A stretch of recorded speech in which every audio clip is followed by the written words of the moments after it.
Hey, in this video, I'm going to talk to you about how as a family, we are a team and everyone contributes. And this is important to us because it teaches our kids ownership. It helps break off any sense of entitlement.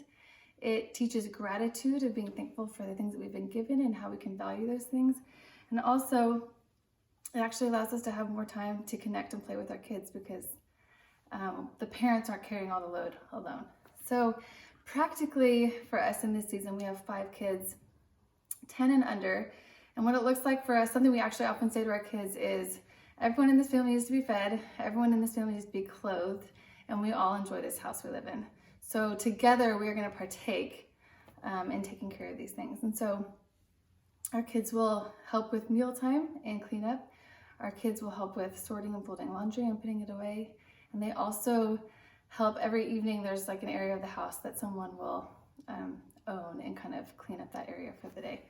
And so practically, I'll take you into the laundry thing right now because I think that was a big thing for me that I felt really overwhelmed by as we started adding more and more kids to our family. And just as we started engaging this process of we are a family and everyone contributes, what we do is 2 nights a week, the kids will bring all their clothes down. We do a Sunday night and Wednesday night. And I will start the laundry that night, and then in the morning, it'll all be finished, and we will have breakfast, and then after breakfast, there will be kind of a sorting party. We'll sort all the clothes into each kid's basket together, and then we will all together fold the clothes. And from my 10-year-old to my 2-year-old, it looks absolutely different, but we encourage them to try their best, and also that it doesn't have to be perfect. And that's important because some of our kids would have a really hard time finishing the task because they'd be so frustrated the folding wasn't perfect. And then also on the flip side, some of our kids just didn't care and would just roll it up in a ball and be like, it's fine with me. And so it's important that we just teach them, it doesn't have to be perfect, but we do want you to try your best. And so they will fold their clothes. My 5-year-old and my 2-year-old need a lot more help. And so I think in a way that to help them not get frustrated, I will like take some of the load off. Like with my 5-year-old, I'll say, hey, how about I flip the clothes that are all inside out? I'll flip them for you and you fold the clothes, or let me do the shirts and you do the pants. And just a way to help him not feel overwhelmed by the load of laundry, but also still engage him in the process of we're a family and we're all going to contribute. And with my 2-year-old, I do most of her folding, but she's in there with us, and she actually on her own will start just, kind of copying. And it's not perfect, but I keep her in there for a part of that process because I want her to from this young age get the thing that we're a family and we're all going to contribute. And so that is one of the examples of what we do. What we try to do during that time is we try to make it fun. So if we can, I'll turn on an audiobook that we're all listening to, or we'll turn on some music that everyone enjoys. So that it just adds an extra bit of element of fun to it. So for mealtime, our kids will, after each meal, they will take their dish and their cup and they will wash it and dry it and put it away themselves. And that's just one of the ways that they contribute to just the mealtime pickup.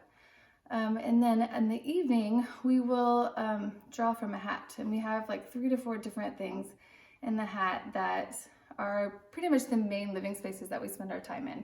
So it'll be the living room, the office, and the kitchen, and sometimes it'll involve something outside if it's the summertime. So what we'll do is the kids will draw from a hat, and I keep it different because sometimes I think kids, when they get stuck with the same job every night, can get a little bit exhausting, and sometimes some of the jobs are a lot harder than the others. And so I like to switch it up where they get kind of a change of pace. And in that time, this is totally not like, hey, I'm going to put all of Bo's items together, I'm going to put all of Lucy's items together, but they're contributing to the team by cleaning up after their siblings. So if you're in the office, you're cleaning up after everyone, anything that was left in the office, even if it wasn't yours. If you're in the living room, same. In kitchen, same. And it just helps them to, help out in a way of serving their siblings. And I think too, it also brings an awareness of like, what did I leave out that other people are having to clean up after me? But all in all, I think it's not seamless and it's not gonna be perfect. But the important thing is to just keep the vision in front of them that we're a family and everyone's gonna contribute. And when we do this, we're actually placing value on the things that we've been given, and it helps us have a heart of gratitude.